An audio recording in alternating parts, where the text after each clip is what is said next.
Welcome back to Real Estate Mindset. You guys can see I have Melody right with us today. Melody found me yesterday. She completely surprised me. She showed up at a wonderful time. I was starting to break a little bit, and then she just appeared. It was almost like a divine thing, because I had no idea she was coming. But you rescued me in some ways. So I don't think so. Sure. we're here to do this video today, guys. And Melody's going to lead it. But just real quick, and I didn't mean to tell my story about Hurricane Helene. I want people to tell their own story. There's a lot of stuff going on here.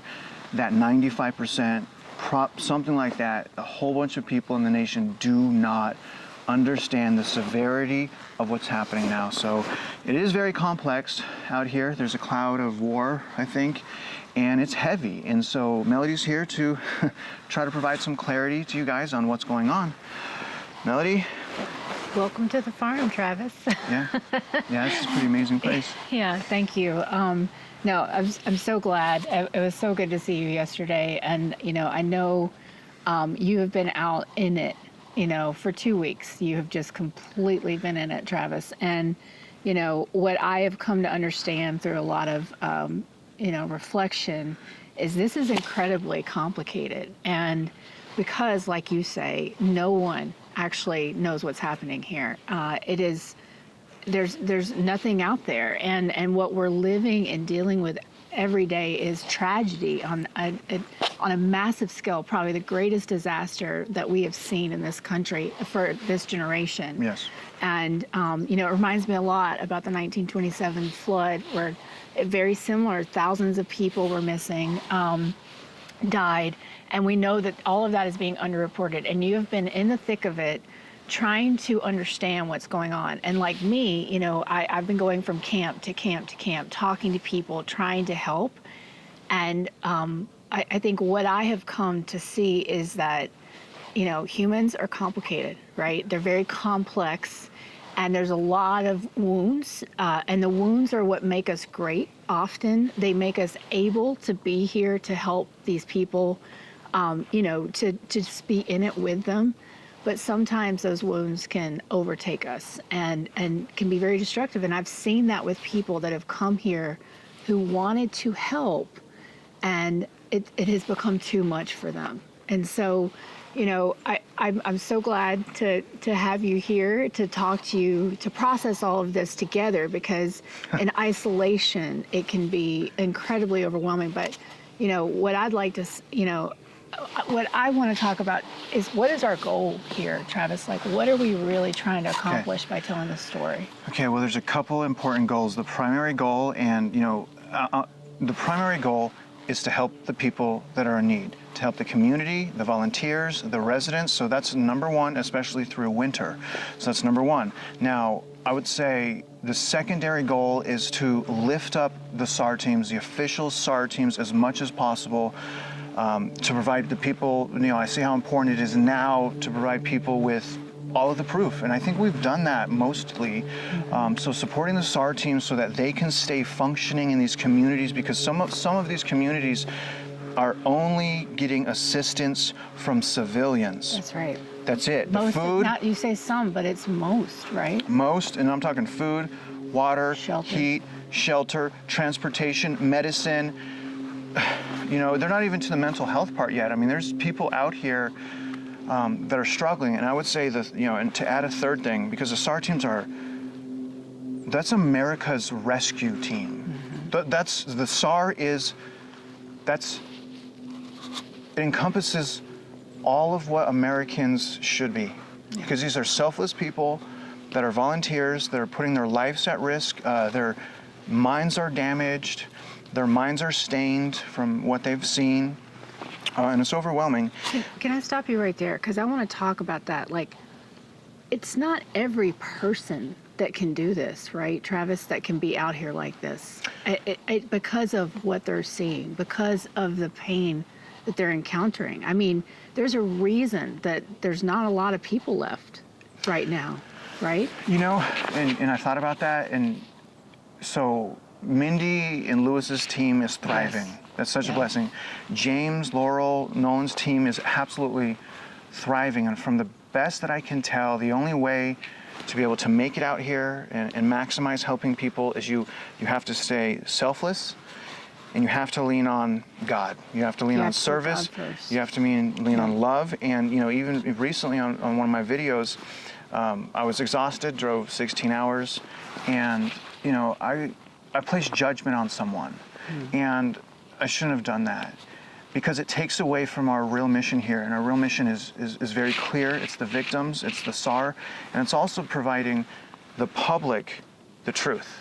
And so when you judge people, or like for me, I got caught up a bit in my own emotions and my own feelings.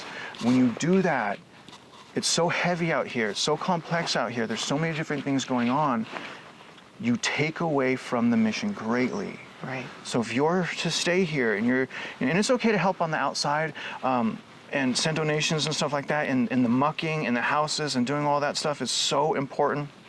But if you're going to stay and support the SAR teams, which are, I would argue, one of the most important pillars right now, if you're going to do that, you have to be careful not letting the ugly humanness in yourself. Everyone's got a little ugly. You got to be so careful not to do that, because it's really easy for people to misunderstand what's happening based on a simple emotion. Right.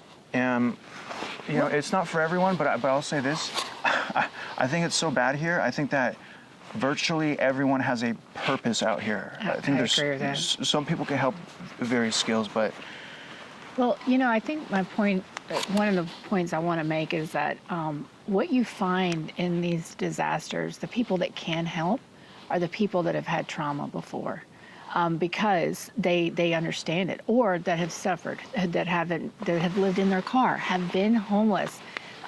These are people that are deeply wounded. I'm going to use that word again, but that wound makes them capable of just being in it, like you have been in it. And I want to emphasize that, because for the people out there that are at their keyboards typing away, they have no idea what this is out here. Nothing. Go ahead. I think what's important to understand as far as what I'm trying to accomplish is first of all, I'm trying to meet people that I believe are real and are helping. It's impossible to control people, like it's impossible to control the stock market. Right. So we can only get out here and we can only do our best. And I'm not going to be someone that's going to stand in someone else's way that wants to help. I think, again, there's opportunity for everyone. And in some ways, in some situations, as long as your heart is good, as long as you're leaning on God, in some ways, the more broken people are, the more helpful they are as well. I think so. But you also touched on something that I've found here, which is there's no command structure. There's no organization. And I'm seeing all over the place, not with the two teams you just talked about, who, by the way, we'll talk about them a little bit. Amazing. I started crying last night because we're meeting with Mindy and Lewis, because I've been searching for those people.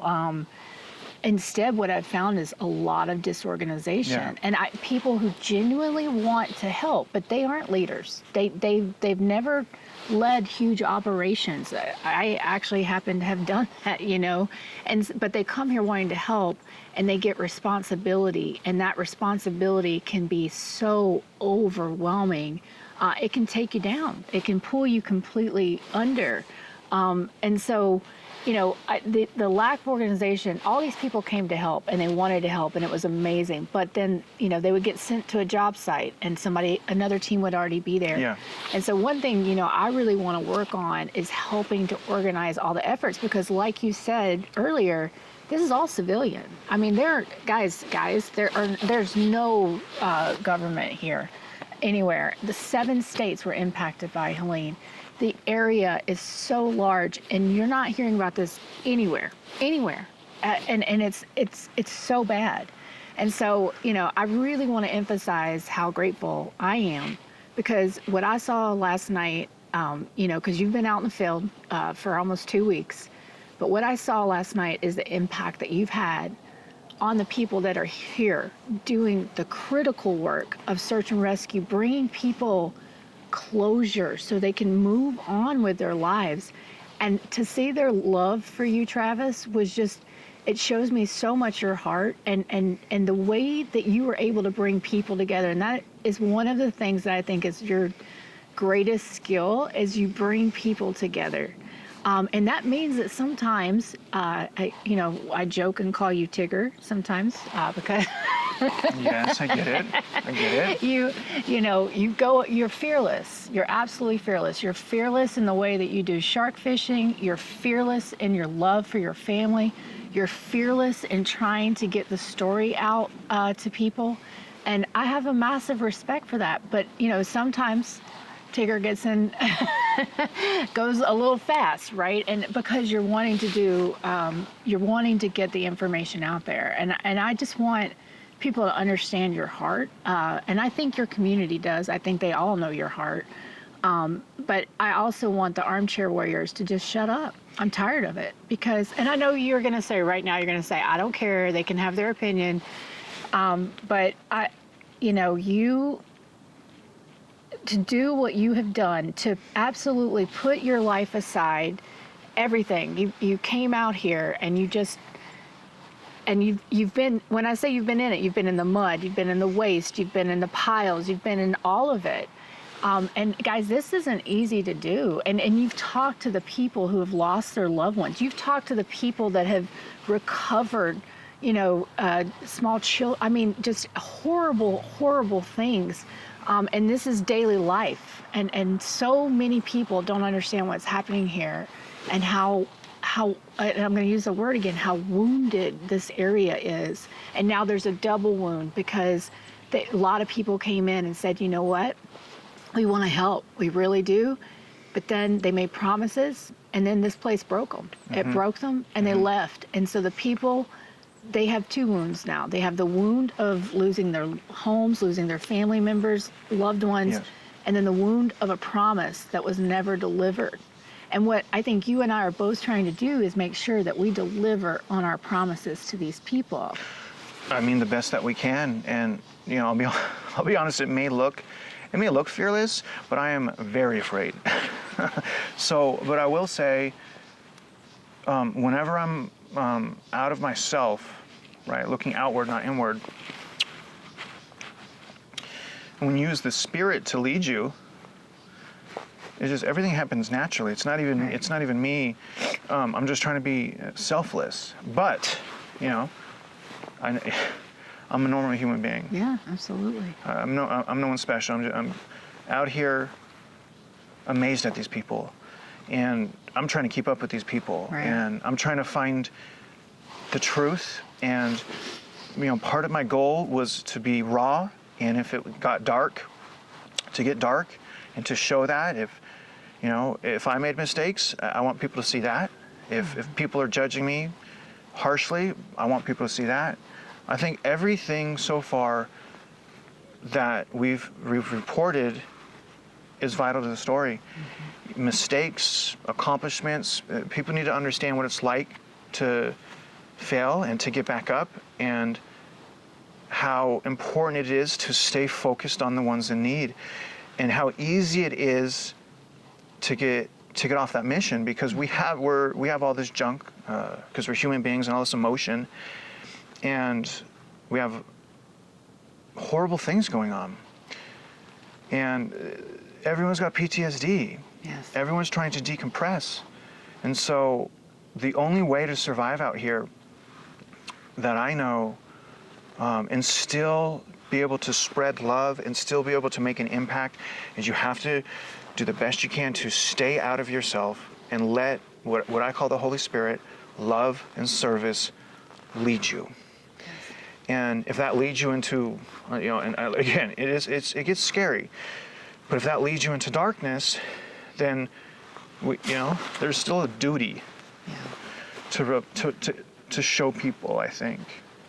Yeah, and I think what you said too about the search and rescue teams, the people I met last night warmed my heart in a way I can't really describe, and they're from all over, from Canada, from Florida, from Kentucky, from everywhere, and they all drove down here these are professional SAR teams, and they are, we saw them after being out, 12, 14 hours yesterday in the river.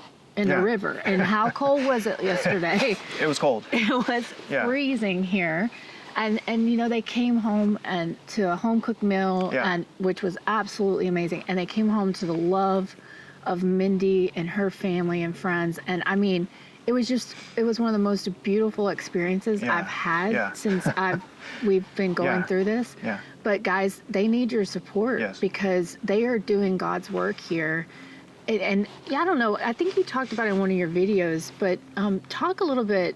People might think search and rescue, like, why is this still going on? Because for most of the country and the rest of the world, they think this is over. Well, it's changed from search and rescue to search and recovery. And the astonishing thing about all of these civilians at different walks of life that are coming together is it appears they're using, at this point of the recovery, technologies that the government's not even using, like LiDAR, other scanning software. Like yesterday they had something they could put into the water. You place it into the water and it scans it. I don't know how it works. It scans. I have it on a video though. I made a video of it to show the viewers. But these people that are out here, and specifically Mindy has, she's been through so much pain. Speaking of pain, she's lost so much. The Hawaii fires, hurricanes in Florida, now here, and she has risen to the top. And she's now a pillar. She is now, when we first met her, it was different. And I brought her 600 pounds of laundry. When we went last night and you saw the board, she's helping facilitate, right? Because it's more than just search and recovery, but she now has 3 dog teams and a boat team out of her house. So here's why search and recovery is so important right now. The reason why search and recovery is so important right now is because there's no one left to help these people find their loved ones that have passed away. And if they can't find their loved ones that have passed away, these people that have lost so much, their houses, they still have to pay taxes, it could be years for a death certificate to be issued, which means they're still on the hook for debt and things of that nature. They can't get potentially life insurance, and so it is absolutely devastating. Imagine losing your family and then the government doesn't show up to recover them. People don't show up to recover them. Society says, you're crazy. FEMA's here to help you. You're crazy. You're wrong, which is 90% of people don't understand. I can't put into words enough how important these search and recovery teams are. There is no one else. And now here's the beautiful thing. Especially because we've been really digging deep into the SAR teams, and I've been trying to bring people behind the scenes on what these people are really doing, is caused a reaction from an official level. Yeah. And so now both SAR teams, according to them, officials have reached out and given them their support. They're now saying they're going to bring them resources. Thank you for telling us what's going on. And this was secondhand to me, right? So I didn't hear this conversation, but according to these officials, they were upset because they believed FEMA. And FEMA left here and said there was nothing else needing to be done. So through the transparency and exposure, people are coming together. It is working. But you have to be, you kind of have to be a superhero spiritually and emotionally, because that's the only type of leadership right now that will work. Yeah, I think you have to be, you have to be grounded. You could have been broken, and that, I think a lot of the people here have something in their life, but they're grounded and they're grounded with God, and they're letting that lead them. And if that isn't there, that presence, then unfortunately, this is just a very overwhelming experience, and I'm seeing it take people out. People that came who wanted to help, and it's been, I call it the fog of war. When something like this happens, you honestly, you don't know what is true, what's true, what's not true. You don't have time to stop. And something you and I were talking about is the way that newspapers, the media, mainstream media has been throwing around disinformation, misinformation. Disinformation, misinformation are very different from the fog of war. The fog of war it's exactly what we're doing, Travis. We're out here, we're investigating, we're trying to understand what happened, because none of this makes sense, and I can say that absolutely. And there is no one here helping except for Americans, and not even Americans. They're people from all over the world. Yep. They're people who care. But fog of war is when everything is happening so quickly, and you've got people who, when it got down to 13 degrees and they were living in a tent, they can't stay in that tent. We've heard of kids dying of hypothermia. I mean, this is serious stuff. And when you've got to find a camper for a family, or you've got to find a place for them to stay, or they need something desperately, and you're running around trying to coordinate this, and people from all over the world are contacting both of us, Travis, like saying they want to help, and we're trying to facilitate that for them. It is so confusing and so hard to know what is real, but I think it doesn't matter, and that's why it's called the fog. It's a fog, and it will clear, but the work cannot stop. And we are, another expression I like to use, we're in the soup. We are in the soup right now, and we're going to make mistakes because we're human, and we're going to misread folks because we're going to look for the best in people. We have to look for the best in people. If you look for the worst in people, you're one of the most unhappy people on the planet. And both you and I do that. We look for the best in folks. And guys, I've seen this happen before my very eyes. Someone who was a light, a total light, and that light got snuffed out within 3 weeks. In terms of they started using again. They'd been clean because this situation took them down. And it is not for the faint of heart. And I think, like we started out, the goal is we have to support the search and recovery teams, and we have to support these people because they have been completely abandoned by their government. And I cannot emphasize that enough. And I know that is the thing that is killing you as well, just seeing that there is no one except for this band of Americans and folks from around the world that have come here to volunteer their time selflessly. To do this. They're not getting paid, right? All of what you just said kind of led me to a new saying I'm thinking about, because I want to be really sensitive to, now that I've got sleep as well. But I think, to put this plainly, and this is not true to everyone, they're still bad actors, but I kind of think racism is an illusion of division. And I say that because I have not seen the municipalities on the local level, firefighters, sheriffs, emergency management. I've seen them all, and the media, the local media, and we have a video that's going to run on this very thing. All of them seem to have a full court united press on, if you go against mainstream, they're going to use the word misinformation or disinformation to discredit everyone, which is an amazingly tragic thing to see from virtually every single municipality, being that there is still an overwhelming amount of work that needs to be done, not only with recovering the body parts, but the infrastructure out here, the cleanup out here. But the most important thing is the toxicity, the dangers, the harm, and the organization. I don't understand why the municipalities aren't organized with some type of ticketing system that are going out, fixing things that they become aware of. It's just, it seems like they're just sitting back, knocking down the people that are trying to help, and it is very confusing. And that is also heartbreaking, because these people deserve the truth. America deserves to know whether or not a community needs help. Right. America does not deserve this to be hidden from them. There's so many people that want to help, but there's people that are confused. They come, they can go join the wrong team, things are disorganized, or they can come and they feel like there's no help. But that's all BS. We've been out there. If you come here and you can't find your ability to help someone, travel down 1 mile, Right. 2 miles, Right. go onto Facebook. I have Right. found so much information on Facebook in these groups. There are so many people that are boots on the ground that are doing the best that they can, asking for help. Yes. Now, as far as like bad apples and discernment, at the end of the day, we can't control anyone. No. And I'm not gonna come out here and again, and I put judgment on someone, and that was a huge mistake. And that pained me, and I lost focus because of that pain. that I have. I'm a human being. That's it. I'm a human being.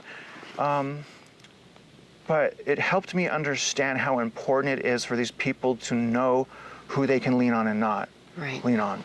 Right. And that is, I believe, a direct result. That type of polarizing reaction is a result of many things, but I know one thing that it's a result of is all of these freaking games that are being played with the newspapers, with FEMA, with the municipalities. They have created so much division that it is literally crippling people that just want to help. The division, the misinformation, the disinformation, there's still people that think FEMA and the municipality, that they're doing everything perfectly.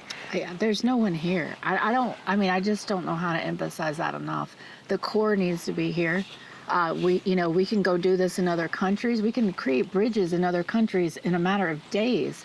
And yet here, we're not doing that. And we're not clearing roads. We're not clearing debris. There is no one here. So from a, government perspective, it's just fellow, and I'll call them Americans, because even if they're not from America, because they have the American spirit, in my opinion, because that spirit is one of service. It's of helping your neighbor. And I think that all of the true misinformation and disinformation has been to try and tell us that is not the reality. And I know, you've been down in Unicoi, I've been down in Unicoi. You've seen the good and the bad, but the very first days, that operation down there at the high school was unbelievable what they were, and that wasn't FEMA, that wasn't the government, and they didn't care, they weren't divided. My point is, like you're saying, the illusion of racism, because nobody cared about any of that stuff that we hear on social media that's important. Right. Nobody was Right. talking about that. Right. And nobody cared about the color of anybody's skin. Right. And nobody cared what you had done before. Yes. And they just cared about, do you have food? Do you have shelter? Do you have heat? That's what they cared about. And they came out in such a huge way. And it showed me in those very few first days that we aren't divided. But they want us to believe that we're divided, because divided we fall. United we stand, and if we stand together to help this people, they cannot get in the way of that.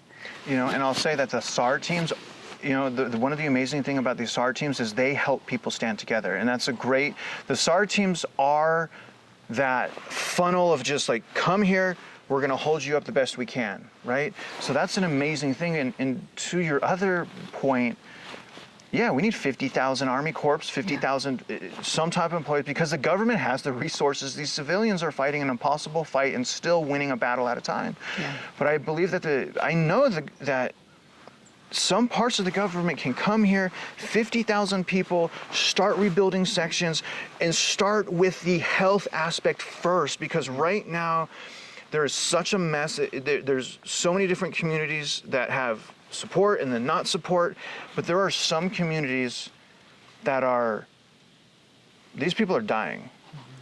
They're highly toxic, you can smell it in the air, and these people are afraid to ask for help because they feel like if the government comes in to help them, say FEMA, they're going to condemn the land as toxic, unlivable, and they will take their property. So some people, they're refusing to leave, and maybe it's been their land for 10 generations. Right.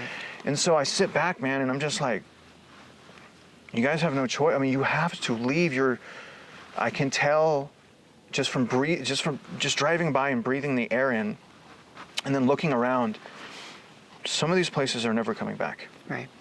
And that's a sad reality. And if the only reason I would be wrong is if the government, Army Corps, some organization steps up and starts doing their job.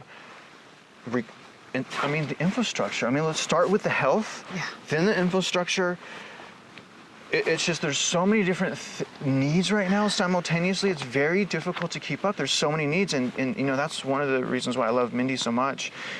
Mindy is able, on the outside, and she's so loving, and you've witnessed that, but she is able to handle these very complex needs in an organized fashion.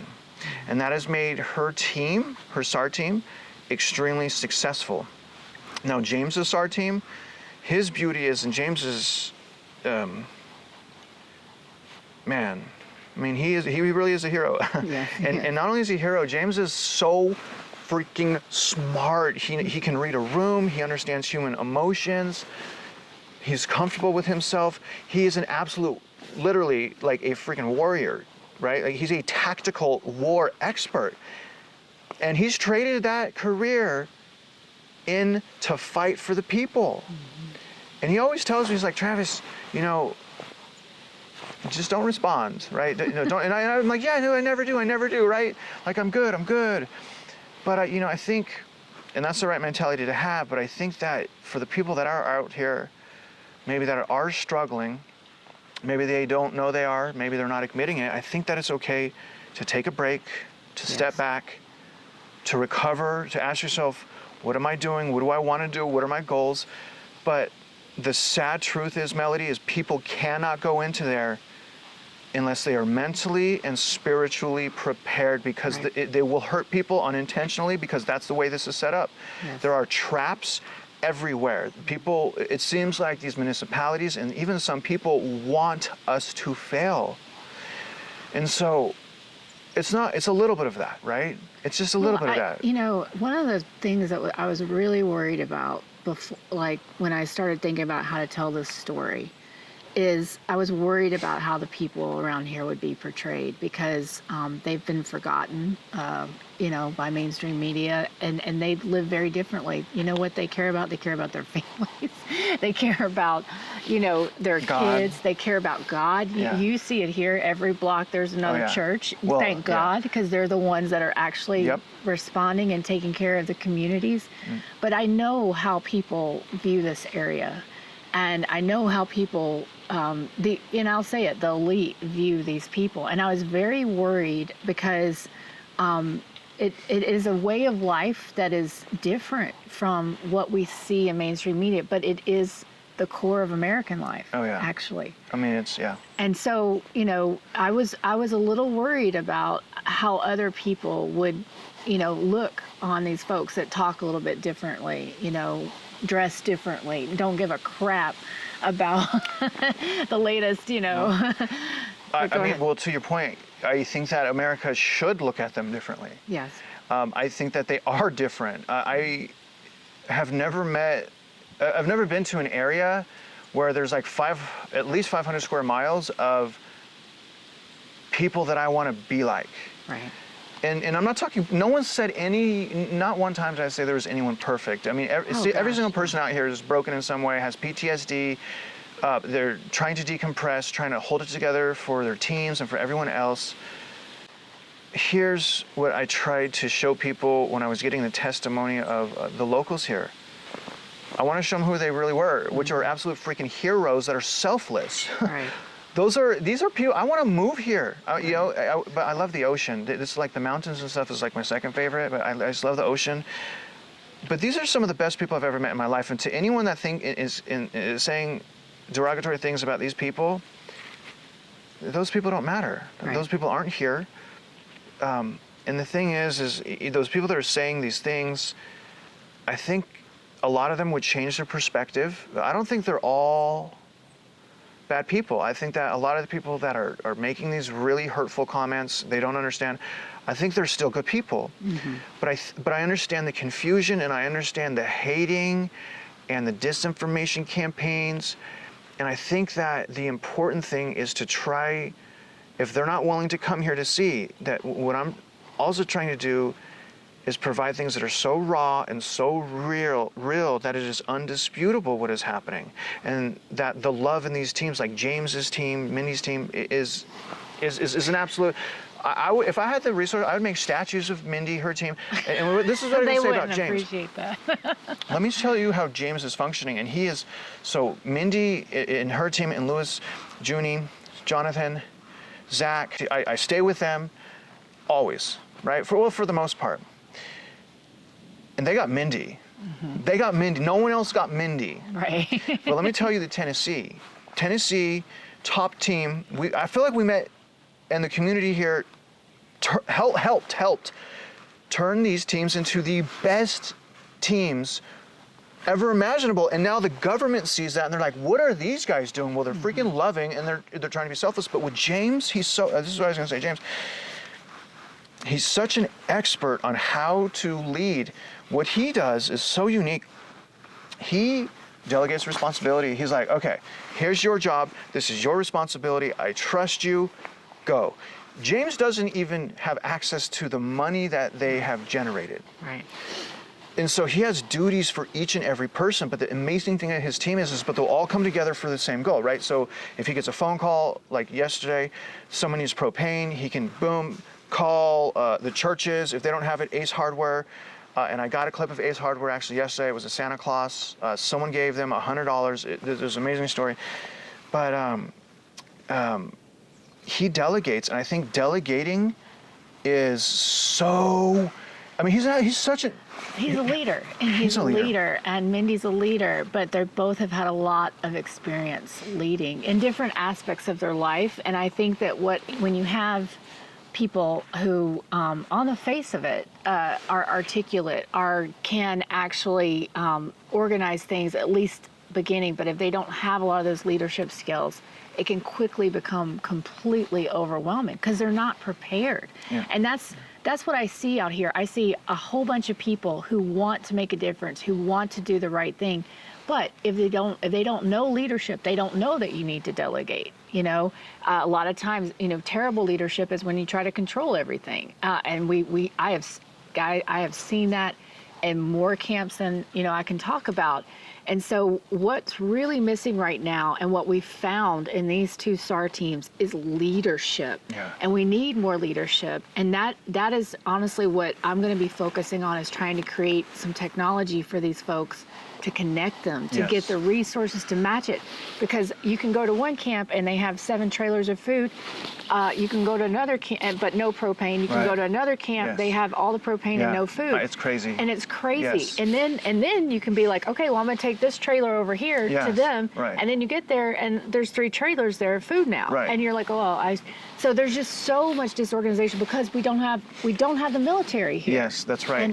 And I will say this though, I think that disorganization it's hard for me to tell, but I would probably say maybe 60 to 70% of the SAR teams have disbanded completely. A lot of people don't understand what a SAR team is. And when someone says like, oh, I run a SAR team, well, what do you mean you run a SAR team, right?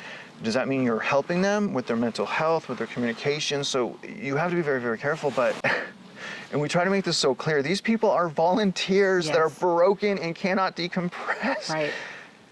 And if a lot of, and we've talked to a lot of these people, but if it's something, right? Something hits them, they'll pull away, and that's not fair for them. They should be, every single person that's out here that's truly helping people should be lifted up, not pulled down. But that's not what happens. And so SAR teams are disbanding, especially right now, like crazy. And I believe that's a result of many reasons, the organization being one. And right now the work is difficult work. It's not glory work. It's not glory work. The work right now is, you may leave, if you come here to help, which is so needed, you're probably not gonna, depending on what you've been through already, you're not gonna leave the same person. No. And you're not gonna be able to forget the things you're gonna see. And really, I think if someone really wants to understand what's going on here, you gotta get into a pile. Yeah. If you get into a debris pile, and you have the sense that there's someone there, right? And you're convinced you're gonna find someone to give relief to the community and their family, and you go out there and you realize you can't find that. The debris pile is too big. There's no way to find a small part. And then you start to realize these people really have been abandoned. And then I just, a couple times I get flooded with these questions like, why? Just these why questions. Mm-hmm. And I have a lot of those questions. These SAR teams are hurting and getting beat up, and unless they have, it's not just any leader. You have to be the best of the best. And it's the amazing thing is like with Mindy, she's like the best of the best. How did she become that? Through tragedy. Through trial. She's lost the Hawaiian fires. how did now James was trained a leader, but how did he become so loving towards That civilians? His heart is. Yeah. I don't know energy, how yeah. James. He just makes it look easy, doesn't he? Yes. But he does it with a sense of humor too, and I think that that's important. And I think, so if we had a command structure out here, I think that things would have gone very, very differently. Everyone would have been given a job. They would have gone and done it. Yes. And here's what I've heard from a lot of volunteers that have left. And I think what you're saying, this is a very important point to drive home, is people are packing up and leaving. All of the big camps, all of the big distribution centers, like Banner Elk Airport was where a lot of supplies were coming in. They're scaling back. Everybody is packing up right now because it's cold. And it's cold. And, and also like your point, the municipalities are telling them to go home. But they're doing that without the support. And then there are those that are going home in frustration because they don't know what to do. There's no one telling them what to do, or they go join a camp, like you say, and they're like, wait, what is this? Because we're humans, we're complicated, we're messy, and we're at the darkest, hard to crack. These are like some of the darkest parts. These are some of the darkest parts of the recovery. And as far as I know, there's no book. Maybe there is. I don't know. The SAR team. It's just really dark. Yeah. But it's very difficult to explain this because on one hand, it's an overwhelming darkness. It's sinister. But on that same sense, there is an overwhelmingly powerful, selfless love. Love, yeah.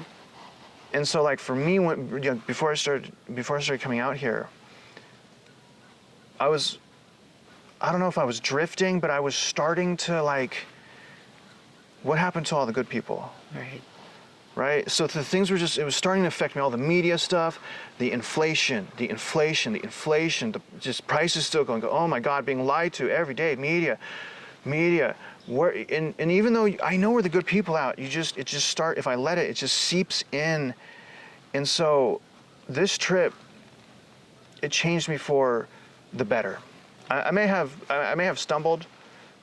I'm a human being. You're going to do some stumble, but I got to tell you, this trip has helped give me the perspective of what my purpose is, and it's given me a perspective of these people here in these mountains. It's given me more perspective on how important it is to be objective as reporting this, to get the facts, to mull over the story as best as we can. And if we can't mull the story over, if we can't check all of the facts, we have to say that. Right. And we have to keep. I'm talking to myself. and if anyone, because it's not me. It's not just me, guys. I've seen multiple people. I don't know that I would say cross the line, but I've seen multiple people handle things in a bad way. Well, so I think there are a lot of people that even if they have the best intentions, there is the ego part of it, and the glory and the being a hero. I mean, because what you have in many folks that I think came here, they came here because they wanted to help, but there was also in them a deep need, a hole, like that they needed to, be it from some of those tragedies in their lives. And then when, they start to get that affirmation and people start to call them a hero, and that then becomes a heavy, heavy burden to wear. I mean, because I know how, crazy I am, complicated, messy. I know how my humanity. And so when someone calls me a hero over and over, I just want to say to them, are you crazy? Do you know me? And I think that if you're not grounded and if you're not grounded in the Lord, that becomes a wave that will just take you down. And I'm seeing that in so many people. And here's the thing. Well, you've seen both SAR teams, right? So Tennessee, yes, James' SAR team, and I say North Carolina, Mindy's SAR team. It's not her SAR team, okay? But she's housing them, feeding them, organizing them, right? But it's not her. And that's what I mean by that.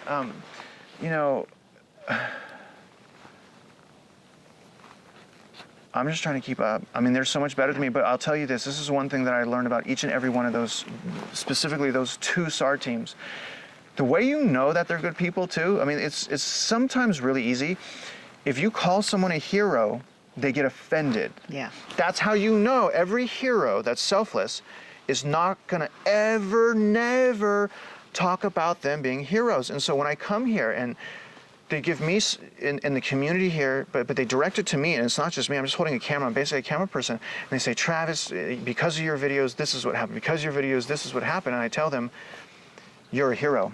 Because it makes me so uncomfortable for them to give me any recognition of help because I feel inferior to them. And I'm just trying to keep up to people I'm looking up to. And that's a system that works. Right. Because everyone is selfless, but they're still broken humans with junk. Yeah. But a team like that, you can melt down a little. Yeah. You can make mistakes and people understand it's okay. And they're gonna hug you and love you anyway because 100%. they understand. They absolutely understand.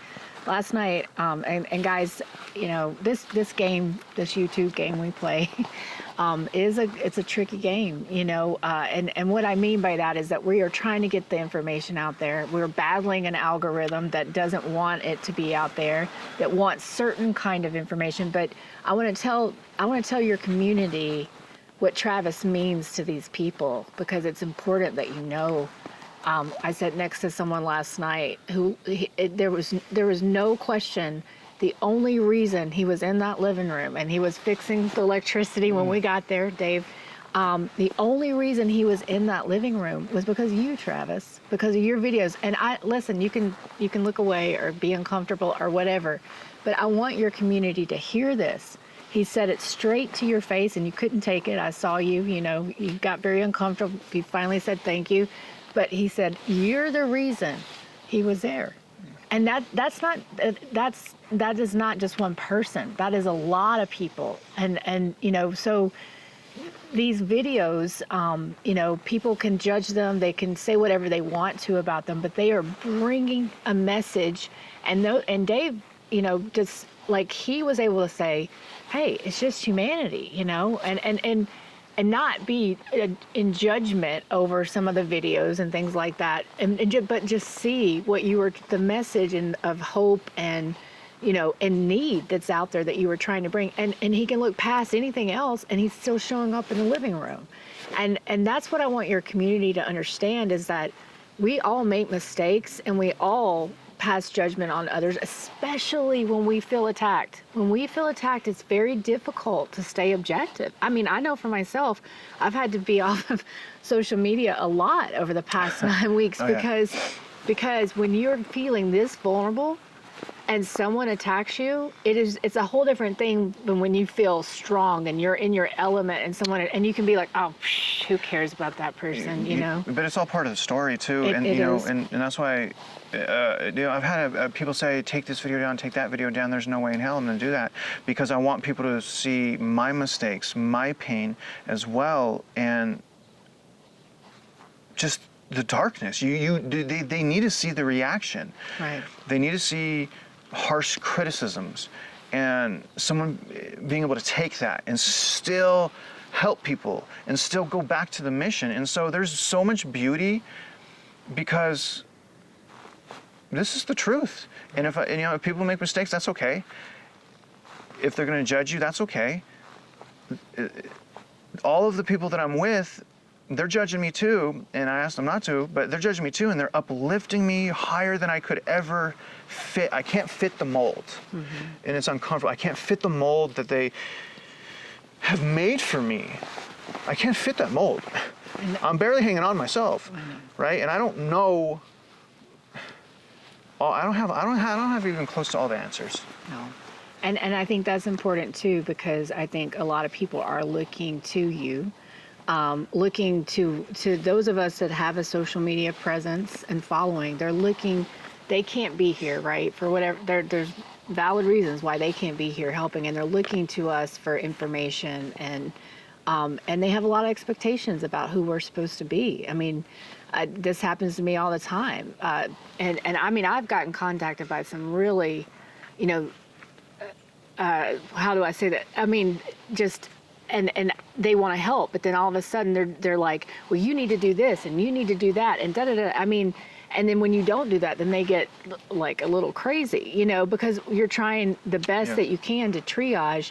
And what I'll say about the mold, Travis, is the people that I have met and the people that matter, that, you know, that you have surrounded yourself with, they love you for who you are. So you know, expectations that we put on ourselves, and we feel others putting those expectations on them, exactly, yes. and then we kind of exacerbate it and put it on even heavier. Yes. We just have to say no. Like, no, this is what I can do, and I know they love you. And I mean, I saw that so overwhelmingly yesterday, and so it's important what you're doing, and you're not going to be perfect at it. And I think, but I want your community to understand that what you're doing has made a massive difference in so many people's lives, and you have helped so many people.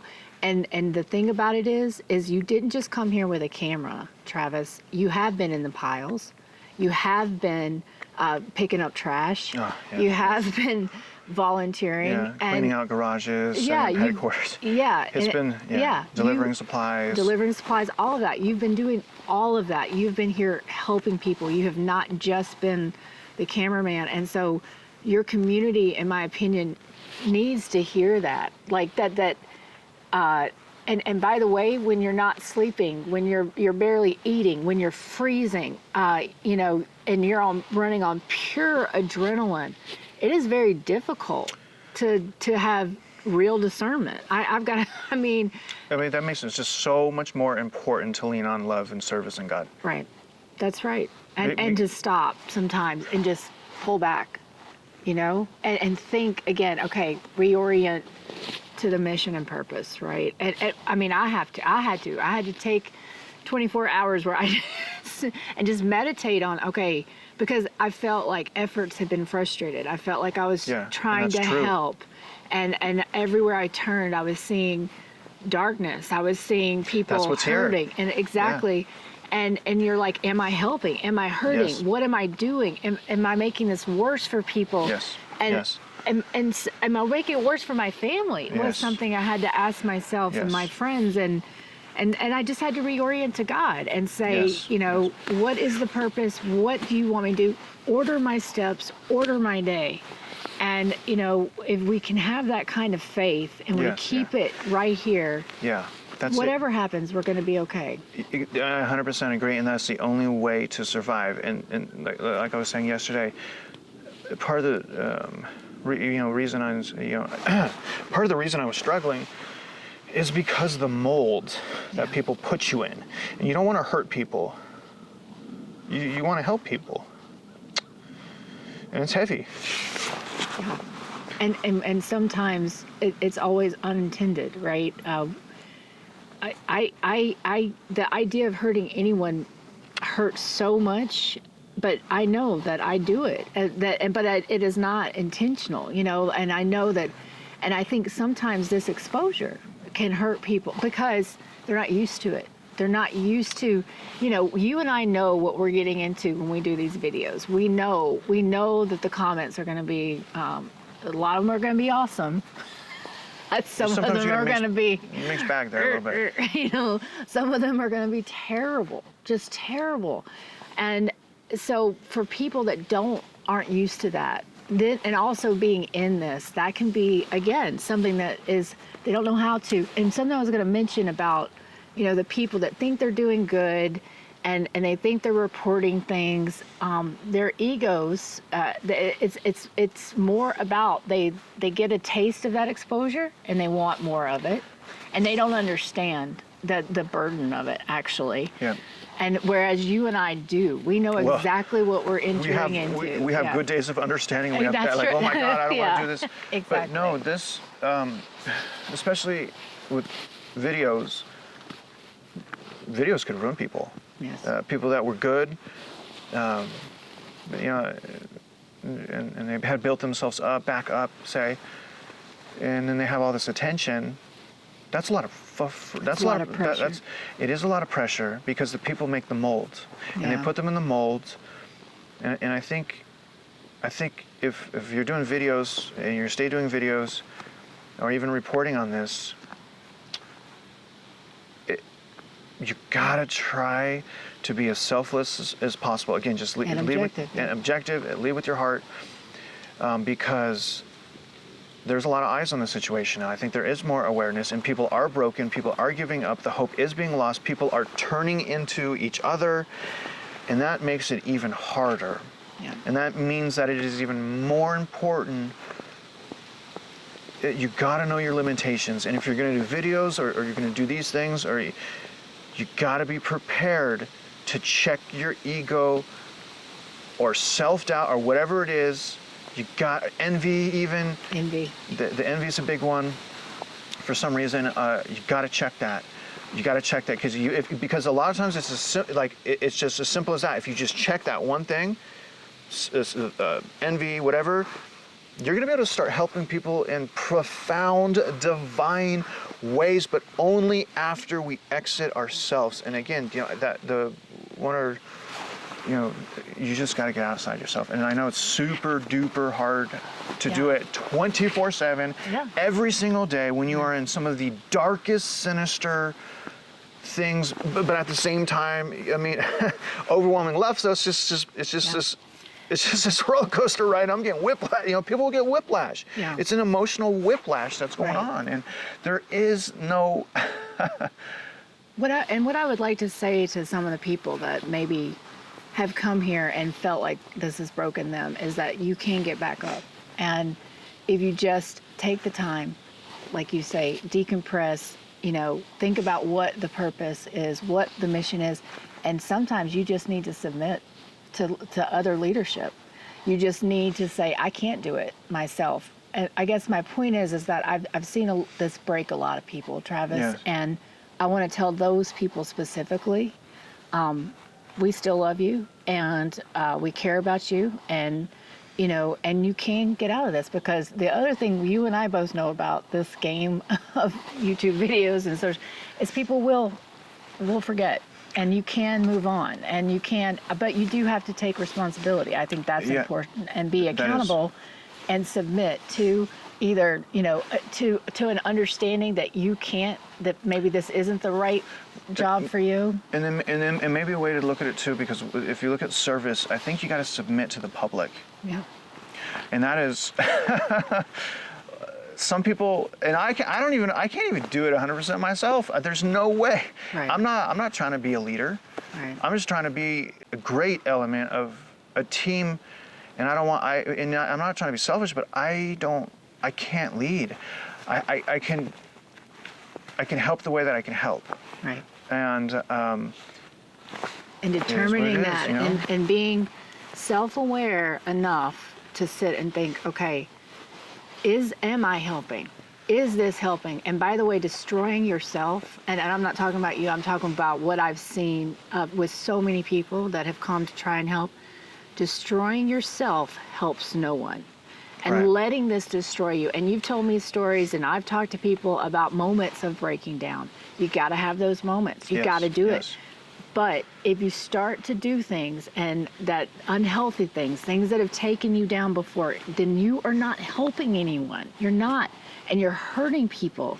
And you have to get out of it. Because if it's taking you down, it's not right. It's not right. Well, you got to be sober.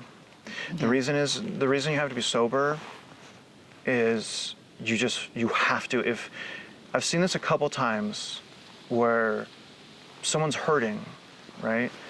And I don't want to use names. There's multiple people. One is this, as a young kid, I love this kid so much. I love this. He's so strong. But when I first met him, he was heavily drinking.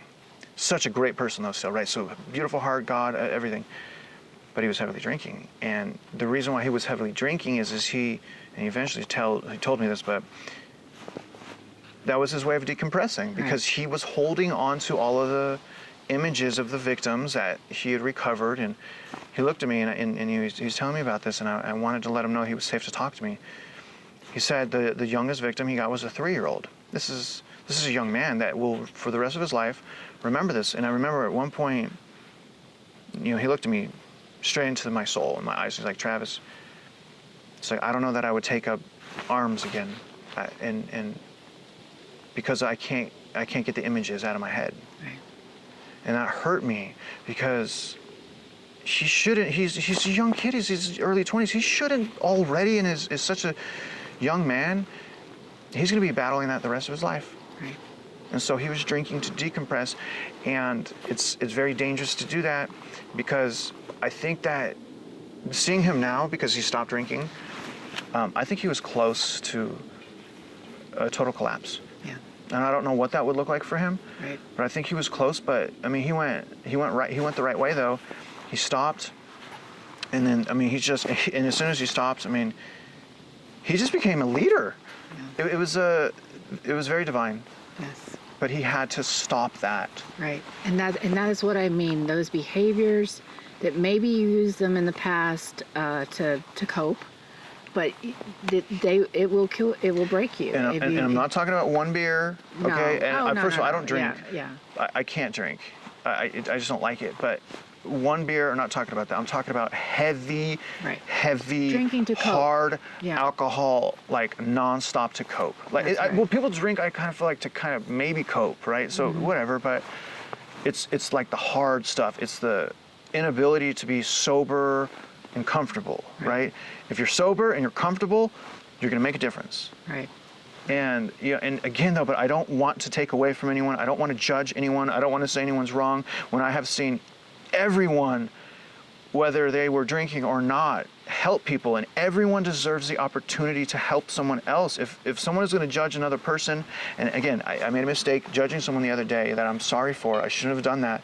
But if you're going to do that, you don't have a right to do that unless you went through what those people are going through. Right. Because you do not have the ability to judge someone unless you have seen it, felt it, lived it, and done it. Right. That's right. And I got to be honest too, that when I was saying, that not everybody can be here. They can't. There are just some people that absolutely cannot be here. And sometimes the only people that can be in the soup this way are the people that do have that brokenness, that have that, that past trauma. And so this can be a very dangerous situation. And they're being selfless by putting themselves here because they know on some level, they absolutely know what it could do to them. It could bring them back to that dark place. And so whatever they may have done, their heart was in the right place. And it's a risk being here. It's a risk to your sanity. It's a risk to your, like you said, for this young kid, to his future. So it is a heavy, heavy, heavy weight and a heavy burden. And I don't appreciate people that aren't willing to do that, judging other people.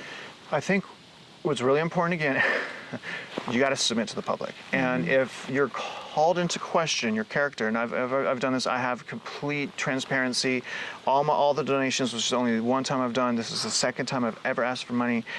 And if someone questions you, you could do whatever you want, right? Like if you're leading, you're helping, and you want to help people before answering questions are true or not true, then help the people, that's fine. Right. But if you want to show people you're not these things that maybe some people are saying, that's not hard to do. That's right. All you have to do is to prove them wrong. And I'm not, I hate that it has to be this way because people don't want to just take pictures of pain. There's some people that refuse to take pictures because they do not want to, in their minds, exploit the tragedy.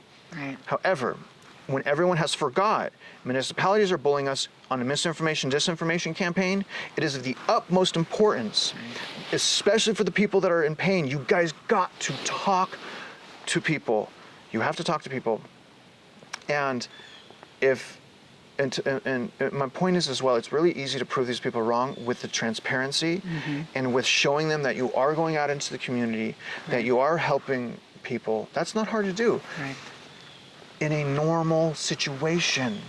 But this is a situation that is not normal. It is full of a complex darkness among light. And so there's no perfect answer here. I mean, you just have to do your best, and you have to stay focused, on the mission, on the purpose. on, with humility and with understanding of how complicated this really is. So, Travis, is there anything that you really want to say to your community? You have been through a lot over the past few weeks, a lot. And, this isn't your first hurricane. It isn't your first time diving into the soup. And, I could see it when I saw you for the first time yesterday. You and I have traveled a lot together, and we both know how tough just traveling to and staying in hotels can be. That's not what you've been doing. You've been sleeping on couches or bunks or, in your car or whatever. So you have really put everything on the line to come here and help these folks. And is there anything you really just want to say to your community? I will say that this is real, and it's complex and it's dark, and I want to tell to the community of real estate mindset. It's not my community. I don't own these people or control these people. You guys have made a profound difference to these people. The growth with Mindy and her team and Lewis, Mindy, Lewis, Junie and their team, and then with James it's a miracle. Yes. They've risen to the top. People are watching the governor. You guys have allowed. It's very difficult for me to tell you guys how much you've changed people's life for the better. And I wanted to say thank you for doing that. I'm here and I'm able to do these things because of you.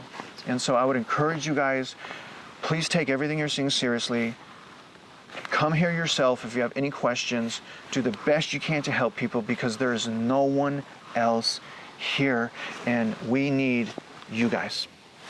And thank you for everything you've done so far. Thank you, Travis. It's good to see you. It's good to see you.